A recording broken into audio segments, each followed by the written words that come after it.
প্রতিদিন সকালে উঠেই তো ভর্তা ভাত নয়, শাক ভাত এসবই খাই। তবে কোনো দিন সকালবেলায় ভাত খেতে আর ইচ্ছে করে না। ভাত খেতে না চাইলে রুটি নয় খিচুড়ি। তবে আজকে আমাদের পরিবেশটা একদম ঠান্ডা ঠান্ডা আছে, ভাবলাম খিচুড়ি করি। আর ঘরেও আছে আতপ চালগুলো কুলাতে ঢেলে নিয়েছি। আর আতপ চাল ঘরে থাকলে একটু সাদা সাদা হয়ে যায়, একটু ভালোভাবে ঝেড়ে নিতে হয়। কুলার মধ্যে আতপ চাল নিয়েছি, এখন এই আতপ চালটা ঝেড়ে নেব। দুই একটা ধানও আছে।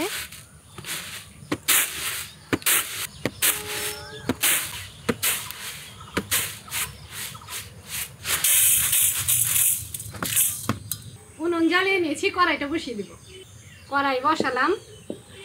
আজকে মুগ ডালের খিচুড়ি রান্না করব। ফোড়নের তেলে ডালটা একবারে ভেজে দিলেও হয়, তবে আমি কড়াইটা আলাদা করে ভেজে নেব। কড়াই গরম হয়ে গেছে, ডাল ঢেলে দিলাম। ডালগুলো অনবরত নেড়ে নেড়ে ভেজে নিচ্ছি, একটু লাল লাল করেই ভাজলাম। ভাজা হয়ে গেছে, এখন ঢেলে দেব। খিচুড়ি সবসময় হাঁড়িতে রান্না করলে ভালো হয়, একটা হাঁড়ি উনুনে বসিয়ে দেবো। খিচুড়ি রান্না করবো বলে সকালে উঠে হাঁড়িতে লেপ দিয়ে রাখছি। আর মুগ ডালের খিচুড়িতে আদা থেতো ফোড়ন দিতে হয়, একটু আদা ছিলে নিই।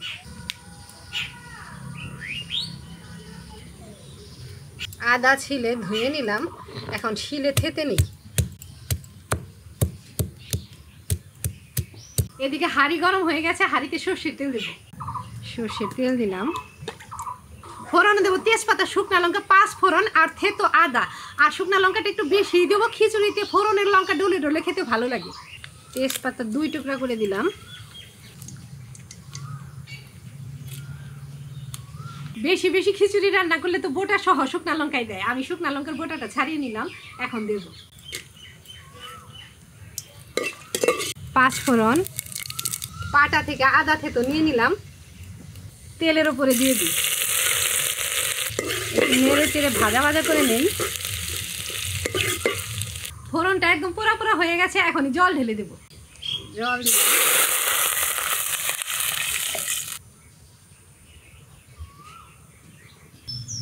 ঢেকে দিলাম। জল গরম হোক, এদিকে আমি চাল ডাল ধুয়ে নেই। চালের উপরে ডাল নিলাম, একসাথে ধুয়ে নেব।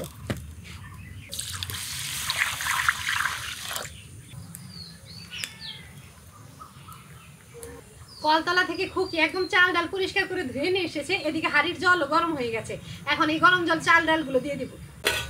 একদম বলক এসে গেছে।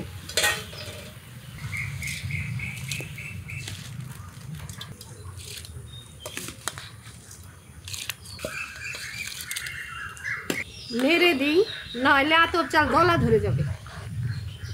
এখন তো আমরা খিচুড়ি রান্নাতে ডাল চাল ধুয়ে দিই, তবে আগে আমার ঠাকুমা যে খিচুড়ি রান্না করতো চাল তো ধুয়েই দিত না, বলতো কি তাতে নাকি আরো খিচুড়ি আঠাটা হয়। অবশ্য তখন ওই ঢেকি ছাটা আতপ চালই হতো।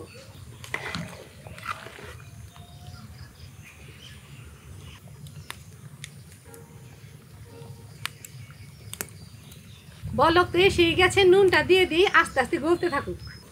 স্বাদ মতো নুন দিলাম। চাল ডাল প্রায় সেদ্ধ হয়ে গেছে, এখন কয়েকটা চেরা কাঁচা লঙ্কা দেব। চেরা কাঁচা লঙ্কা একটু নেড়েও দিই।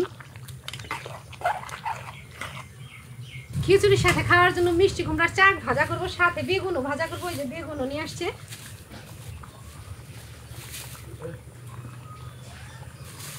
হলুদ গুঁড়োও দিয়ে দিলাম। নেড়ে চেড়ে খিচুড়ির সাথে একদম মিশিয়ে দেব। জিরে গরম মশলার গুঁড়োও দিয়ে দিব। এটাও নেড়ে মিশিয়ে দিই।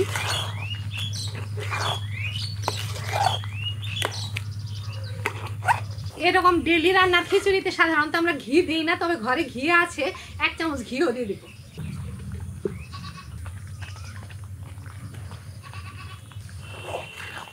একটু নেড়ে গলিয়ে দিই। এখন গরম উনুনে এভাবে বসানো থাক, আমি ভাজা টাজাগুলো রেডি করে নিই। বেগুনটাই আগে কেটে নিই, একটু বেসন দিয়ে ভেজে দেব, তাই একটু পাতলা পাতলা করে কাটলাম। মিষ্টি কুমড়াও কেটে নিই, এইভাবে কাটলাম, যতটুকু লাগবে ততটুকু কেটে নিই। মিষ্টি কুমড়াটা সাইজে ছোট, তারপরেও পাকা, একদম ভালো আছে। একেবারে বেসন গোলাবোই, সব কিছু বেসন দিয়েই ভাজবো। এখন মাঝখান থেকে বিচিগুলো ফেলে দিই। ছোট দুটো পটল নিচ্ছি, এটা দিয়েও পটলের ফিঙ্গার বানিয়ে দিই।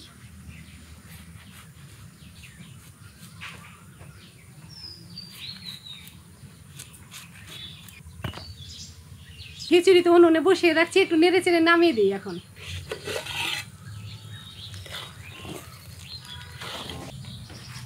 উনুনের পাড়েই নামিয়ে রাখলাম। ভাজাগুলো ভেজেই খুকিকে গরম গরম বেড়ে দেব। সব কিছু ধুয়ে তুলে নিলাম। এখন এগুলো নুন হলুদ দিয়ে মেখে রাখবো। গামলাতে ঢেলে নেই হলুদ গুঁড়ো, নুন। এখন আর হাত দিয়ে মাখবো না, ঝাঁকিয়ে এই নুন হলুদটা ভালোভাবে ভরিয়ে দিব। এখানে আতপ চাল বাটা বেসন নিছি, এখন নুন হলুদ দিয়ে গোলাটা গুলে নেব। অল্প হলুদ গুঁড়ো, নুন, চামচ দিয়ে গোলাটা গুলে দিই। আগে বেগুনের পিসগুলোই গোলাতে নেব।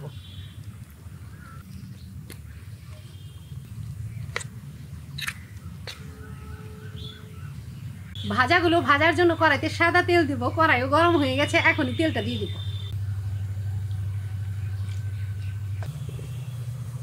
তেলও গরম হয়ে গেছে, একটা একটা করে দিয়ে দিই।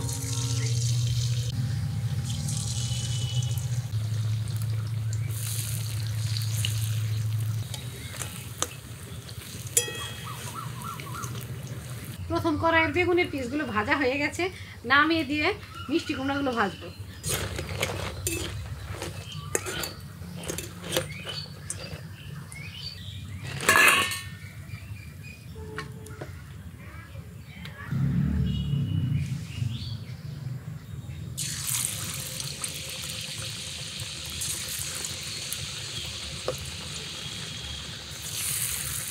এক পিঠ ভাজা হয়ে গেছে, উল্টে দিই। লেগে গেছে, ভাজা হোক, একটা একটা করে ছাড়িয়ে দেব।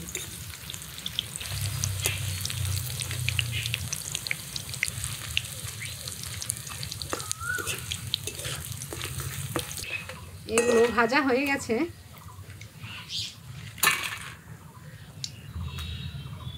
শেষমেশ পটলের পিসগুলো ভাজবো। পটলগুলো একে একে কড়াইতে দিই।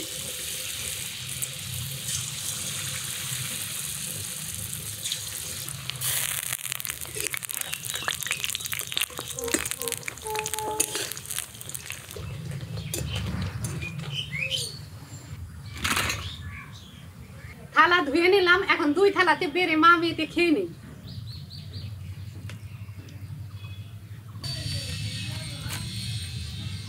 একটা শুকনা লঙ্কাও নিলাম।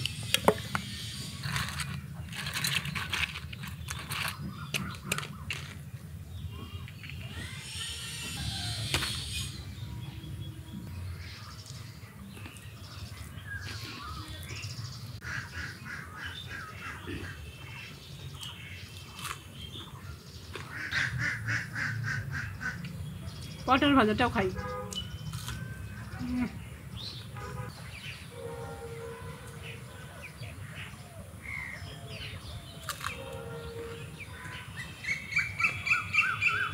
বৃষ্টির পরে এমন ঠান্ডা ঠান্ডা পরিবেশে গরম গরম খিচুড়ি আর সাথে মুচমুচে ভাজা, সেই স্বাদ লাগছে। তো বন্ধুরা, এই ছিল আজকের রান্না। ঠান্ডা ঠান্ডা পরিবেশে মুগ ডালের খিচুড়ি করলাম, আর সাথে করলাম কয়েক রকমের ভাজা। আশা করি তোমাদের ভালো লেগেছে। তোমরা ভিডিওটা লাইক করো, আর প্লিজ প্লিজ ভিডিওটা শেয়ার করে দিও।